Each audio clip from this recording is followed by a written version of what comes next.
इस चुनाव में भी आप अभी देखे होंगे बहुत सारे अफवाह उड़ते रहते हैं नीतीश कुमार को ही लेकर कि इस महागठबंधन में जा रहे हैं, राजग में बने रहेंगे। उनको भी सफाई देनी पड़ती है। यहाँ तक कि प्रगति यात्रा पर आए मुख्यमंत्री को बाहर निकलकर सफाई देनी पड़ी कि मैं महागठबंधन में नहीं जा रहा हूँ। कहीं न कहीं नीतीश कुमार भी दबाव में है। नीतीश कुमार जैसे लोग 13 मंत्री पर सिमट गए हैं और फिर इस विस्तार में जदयू के किसी विधायक को मंत्रिमंडल में शामिल नहीं किया गया और माकूल काट जो है अभी भी हासिल नहीं हो पाया है। मजबूरन वो लाख उठा पटक करते हैं और अंततः उनको नीतीश कुमार के साथ चलना व्यवस्था बन जाती है। जो जातीय समीकरण साधने का प्रयास किया गया है उसमें एक यह भी चर्चाएं आ रही है कि इसमें यादव जाति को कहीं न कहीं हाशिए पर रखा गया। अब सवाल यह है कि यादव जाति को मंत्रिमंडल में सबसे कम संख्या क्यों है।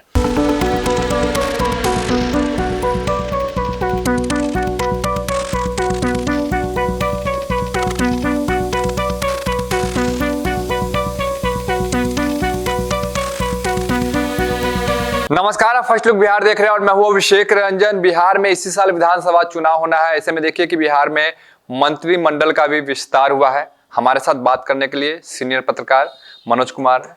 दूसरे पैनल में हमारे साथ है रविंद्र कुमार सिंह, सीनियर पत्रकार है। दोनों मेहमानों से जानेंगे कि जिस प्रकार से चुनाव से महज कुछ महीने पहले मंत्रिमंडल का विस्तार किया गया, क्या इतने दिन में क्या बिहार में विकास हो पाएगा। सबसे पहले बहुत बहुत स्वागत है आपका। धन्यवाद अभिषेक जी। जैसा कि आपने कहा उस सवाल में ही जवाब भी है। चूँकि यह 20-25 चुनावी वर्ष है और दलों में बेचैनी है, कैसे वो एक दूसरे को पछाड़ कर सत्ता पर काबिज हों।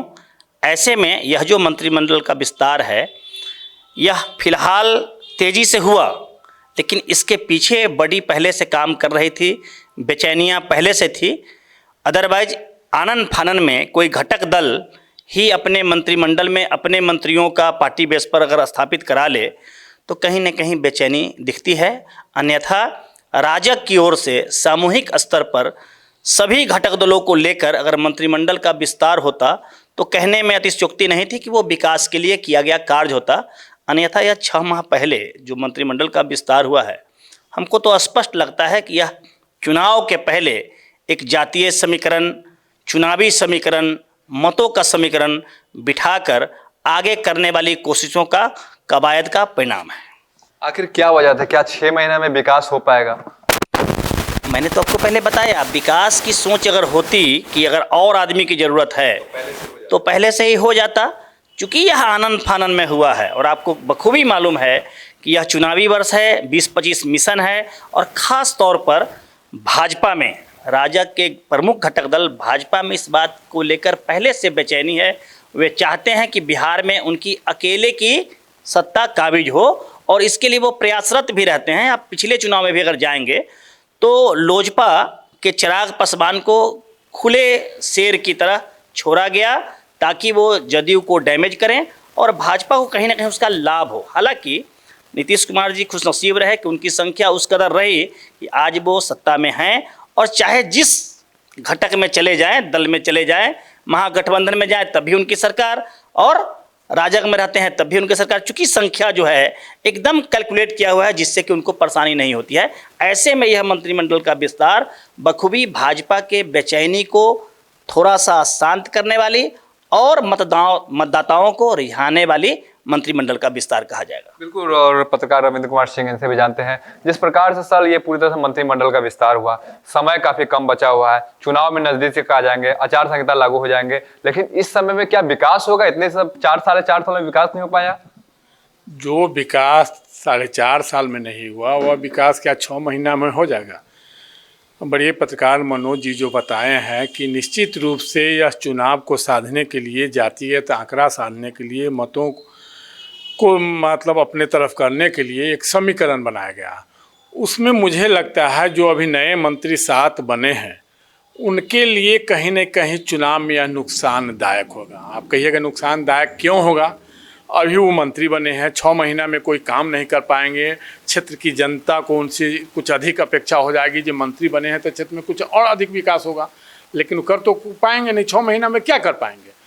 रह गई बात जहाँ तक भाजपा और जदयू की, तो कहीं न कहीं नीतीश कुमार भी दबाव में है। नीतीश कुमार जैसे लोग 13 मंत्री पर सिमट गए हैं और फिर इस विस्तार में जदयू के किसी विधायक को मंत्रिमंडल में शामिल नहीं किया गया और भाजपा के ही 7 विधायक जो है से मंत्री बने हैं। उसमें भी जो भाजपा के विधायक मंत्री बने हैं तो अपने ही विभाग के, भाजपा के ही जो मंत्री थे उन्हीं के विभाग में से विभाग को कटौती कर, उनका अगर कोई 2 विभाग किन्हीं के जिम्मे में थी या 4 विभाग है तो उसी में विभाजित करके जैसे 7 को बढ़ाया गया और उनको हिस्सेदारी दी गई है। तो इसमें विकास का संभव तो नहीं है कि विकास कुछ अधिक विकास हो जाएगा। जो विकास हुआ है वही विकास रहेगा। थोड़ा मोड़ा लोग प्रयास करेंगे, अपना साधने का कोशिश करेंगे, लेकिन शुद्ध रूप से यह जातीय आंकड़ा बिठाने की कोशिश है। हालांकि 2020 के चुनाव में देखा गया था कि चिराग पासवान जहां से नीतीश कुमार की जो प्रत्याशी खड़ा थे, जदयू के प्रत्याशी खड़ा था, वहां से चिराग पासवान अपने प्रत्याशी उतार रहे थे। क्या इस बार भी चुनाव में देखने को मिलेगा? क्या इस बार भी नीतीश कुमार को डैमेज करने का प्रयास किया जाएगा?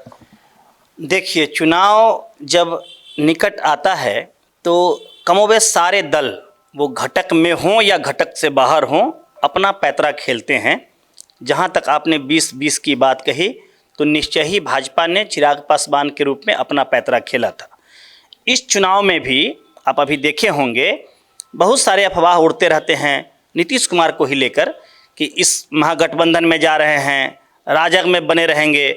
उनको भी सफाई देनी पड़ती है। यहाँ तक कि प्रगति यात्रा पर आए मुख्यमंत्री को बाहर निकलकर सफाई देनी पड़ी कि मैं महागठबंधन में नहीं जा रहा हूँ, मरते दम तक नहीं जाऊँगा, मैं राजग में ही बना रहूँगा। लेकिन फिर आपने देखा कि जब मुख्यमंत्री नीतीश कुमार अभी दिल्ली गए थे पिछले दिनों, तो उनकी केंद्रीय मंत्रियों से या भाजपा के शीर्ष नेताओं से बातचीत नहीं हो पाई। प्रधानमंत्री से भी बात होनी थी, नहीं हो पाई। और अभी पिछले सप्ताह देखेंगे कि आनन फानन में भाजपा के राष्ट्रीय अध्यक्ष के साथ उनकी मुलाकात होती है और 2 दिनों के अंदर दबाव भरा मंत्रिमंडल का विस्तार होता है। मेरा मानना है कि ये इस मंत्रिमंडल के विस्तार में कहीं ना कहीं भाजपा में बेचैनी छुपी हुई है।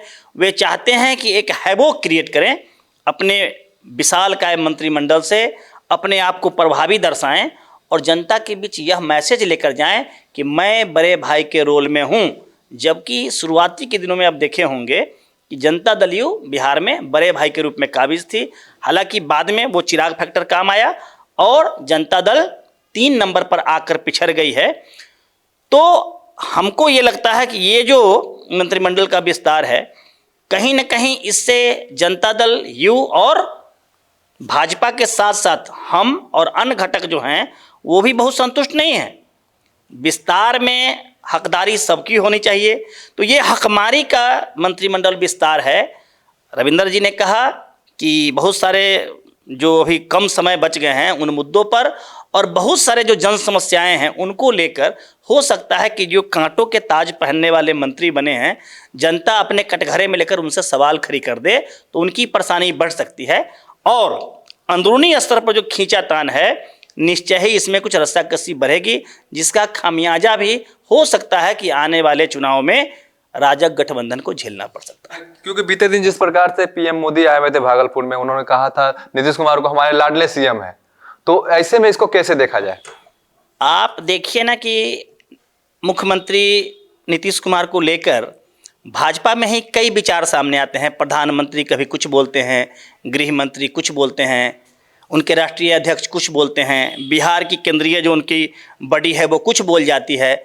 लेकिन मेरा स्पष्ट मानना है कि भाजपा के पास अभी भी नीतीश कुमार का विकल्प नहीं है।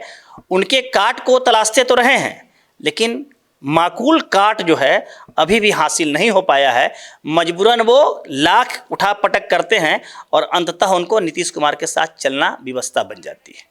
बिल्कुल। और देखिए कि इसी साल बिहार में विधानसभा चुनाव होना है, समय भी काफी कम बचा हुआ है, लेकिन जो एनडीए के घटक दल है, क्या उनमें भी तालमेल बैठ पाएगा? जिस प्रकार से भाजपा ने मंत्रिमंडल के विस्तार में अपने विधायक को आगे बढ़ाया है, तो सर इस बार जो चुनाव होना है और मंत्रिमंडल में भाजपा के ज्यादा मंत्री देखने को मिल रहा है, तो क्या जो आने वाला चुनाव के समय क्या तालमेल बैठेगा जो और भी घटक दल है उनको सीट को लेकर, शेयरिंग को लेकर? देखिए, राजनीति में कुछ भी कहना मुश्किल है।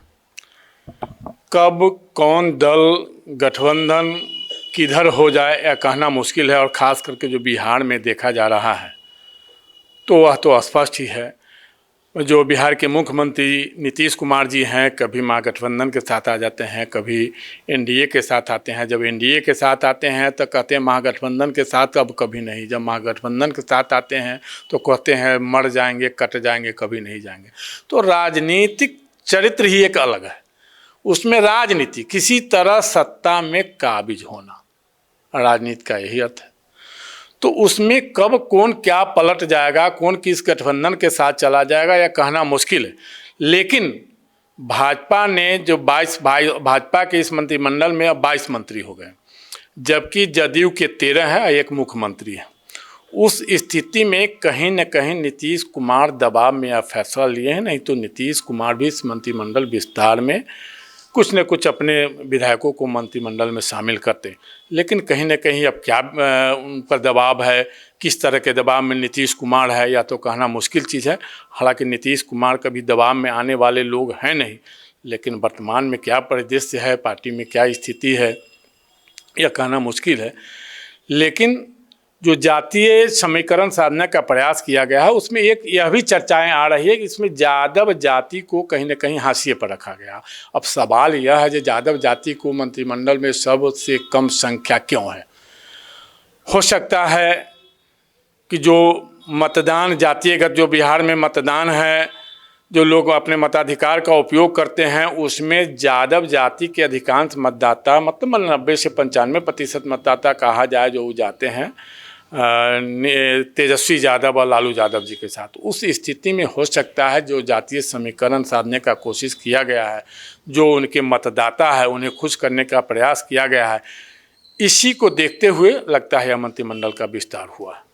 हालांकि मंत्रिमंडल का विस्तार हुआ है, लेकिन आपको बता दें कि सीएम नीतीश कुमार के पास अभी भी वो विभाग है जो विभाग सीएम नीतीश कुमार के पास हर समय रहता है। गृह विभाग, सामान्य प्रशासन विभाग, वो विभाग हर समय नीतीश कुमार अपने साथ ही रखते, चाहे कुछ भी हो जाए। आप कितनों भी मंत्री बने जाइए, कुछ भी ले जाइए, जो ले जाना वित्त मंत्रालय ले जाइए, लेकिन वो गृह जो प्रशासन का विभाग वो हम नहीं देने वाले। देखिए, अगर नीतीश कुमार कूटनीति के माहिर नहीं होते, राजनीति के बड़े खिलाड़ी नहीं होते, तो यह बिहार है कब को उनको उखाड़ कर फेंक दिया होता। नीतीश कुमार में राजनीति करने का वो इल्म है जो बहुत बड़े बड़े को बौना साबित कराया है। और नीतीश कुमार को आप देखेंगे, वो लाख हो हल्ला होता है उसमें नहीं पड़ते हैं। अपनी चाल से, जैसे मदमस्त हाथी की चाल कही जाए, तो वो चलते रहते हैं। उनका फोकस विकास का कार्य होता है। वो कहते भी हैं कि न हम किसी को बचाएंगे न हम किसी को फंसाएंगे। वो अपनी चाल चलते हैं और क्या करना है उनके जहन में पहले से तय होता है। तो यह भी माना जाए कि यह किसी बड़े आंधी के आने की पहले की खामोशी है, जिसमें कि भाजपा अभी प्रथम दृष्टया हो सकता है दबाव के कारण ही, हो सकता है कन्विंस करके ही मंत्रिमंडल के विस्तार में तो आगे हो गई है। लेकिन नीतीश कुमार वो कच्चे खिलाड़ी नहीं हैं जो इस मामले में सोच नहीं रहे होंगे। मेरा स्पष्ट यह भी मानना है कि भाजपा के साथ बहुत सारे वैसे लोग भी मंत्री बनाए गए हैं जो दूसरे दल से इसमें आए हुए लोग हैं, तो उनको भी तुष्टीकरण के साथ संतुष्ट करके इसमें रखना व्यवस्था रही होगी। तो भाजपा में यह भी बेचैनी थी कि इन बड़े चेहरे को अगर हम सम्मान न दे पाएँ, हो सकता है अंतिम क्षणों में वो धोखा दे जाए। और ये वो लोग हैं जिनके पास मतों का एक गोलबंदी है, जातीय समीकरण हो या सामाजिक समीकरण हो, ये वैसे लोग हैं जो मतों को होल्ड करते हैं। तो भाजपा में कुछ कई बिंदुओं पर आप देखेंगे कि यह कसमकस थी और उसी को पूरा करने का उन्होंने काम किया है। लेकिन इस मंत्रिमंडल विस्तार से कहीं ना कहीं घटक दलों में, जनता दल यू में, हम में, उपेंद्र जी की पार्टी में, लोजपा में असंतोष की भाव तो होगी। और यह असंतोष कैसा रूप धरेगा चुनाव के पहले तक, या यह सोच कहीं सामूहिकता का नतीजा हो, बेहतर भी रंग लाए, कहना मुश्किल है। लेकिन फिलहाल जो लग रहा है मंत्रिमंडल का विस्तार, यह तुष्टीकरण, मतों की गोलबंदी और एक दूसरे को आगे पीछे दिखाने छोड़ने की कवायद भर है। क्या होगा आने वाला समय?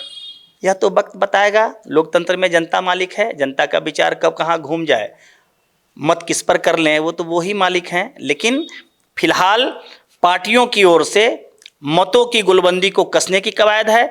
और फिर वो आपको पहले बताया कि खामोशी है, परिणाम तो आंधी के रूप में सामने आएगा ही आएगा। बिल्कुल, तो परिणाम आंधी के रूप में सामने आएगा वो तो समय बताएगा, क्योंकि कुछ ही महीने के बाद बिहार में विधानसभा चुनाव है। तो हमारे साथ दोनों मेहमान जुड़े हुए थे, दोनों मेहमान को बहुत बहुत धन्यवाद। हमारे साथ सीनियर पत्रकार मनोज कुमार थे और सीनियर पत्रकार रविंद्र कुमार सिंह थे, जो हमारे पैनल में बैठे हुए थे और अपनी बातों को रख रहे थे कि आने वाले समय में क्या हो सकता है बिहार का चुनाव का नतीजा। बने रहिए फर्स्ट लुक बिहार के साथ आगे भी खबरों के लिए, तब तक के लिए नमस्कार।